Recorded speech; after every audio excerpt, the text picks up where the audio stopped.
Chinese state media depicted Yellen as listening passively as Communist Party officials lectured her on America's unreasonable trade practices. Western media quoted her criticizing Beijing's abusive practices, and the White House managed expectations for a visit that could do little more than pave the way for more fruitful conversations in the future. China's state-run Global Times labored mightily to inject some drama into the visit by rhapsodizing about the rainbow that appeared when Yellen shook hands with a Chinese communist functionary for 20 seconds on the tarmac. When Yellen landed in Beijing on Thursday, she and Yang Yingming, Director General of the International Economic Relations Department at the Ministry of Finance, shook hands for nearly 20 seconds. At that moment, a rainbow appeared. Yang and U.S. Ambassador to China Nicholas Burns both guided her to see the rainbow, according to a report by Yuen Tantian, a social media account affiliated with state broadcaster CCTV. This is a reminder to the U.S., China and U.S. relations can see a blue sky after a storm only when the two sides show respect and sincerity, the report said. There is a silver lining in the cloudy and stormy international atmosphere.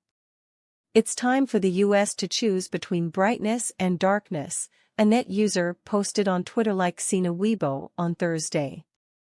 Yellen has seen a rainbow that means harmony, and will know about Chinese people's life and the status quo of U.S. companies in China.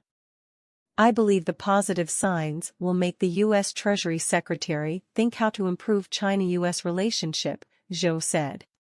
The Global Times noted that Yellen is seen as a relatively friendly figure on Chinese social media, where users gushed over her impressive chopstick skills. The rest of the Global Times coverage was preoccupied with Chinese ministers telling Yellen that it is foolish to speak of decoupling America's economy from China and urging her to correct America's wrongdoings so bilateral relations can return to a normal track defined by mutual trust. The Global Times eagerly quoted a statement from the Chinese Finance Ministry that praised win-win cooperation through concrete actions as a strong response to the U.S. one-sided principles that poison U.S. economic and trade relationships with China as well as the U.S. two-faced foreign policy toward China. That does not sound like a very friendly greeting for a fabled chopstick expert whose arrival in Beijing was heralded by a burst of rainbows. Another Global Times piece on Thursday dismissed Yellen's visit as largely unimportant, except for the possibility that she could keep high-level bilateral communication channels open while the U.S. and China rebuild mutual trust. The Chinese Communist paper said hopefully. Yellen, who is seen as a voice of moderation in the Biden administration, has been adopting a less hawkish and more pragmatic view on maintaining economic ties with China, opposing additional tariffs and warning that decoupling with the world's second-largest economy would be disastrous. Of course, China expects the U.S. to do all the heavy lifting on rebuilding mutual trust because Beijing has supposedly committed no offenses and made no mistakes.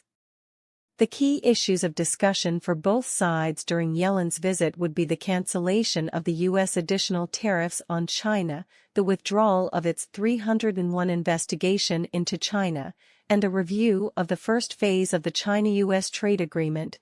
Zhu Min, former deputy governor of the People's Bank of China and former deputy managing director of the IMF, told the Global Times in a recent interview.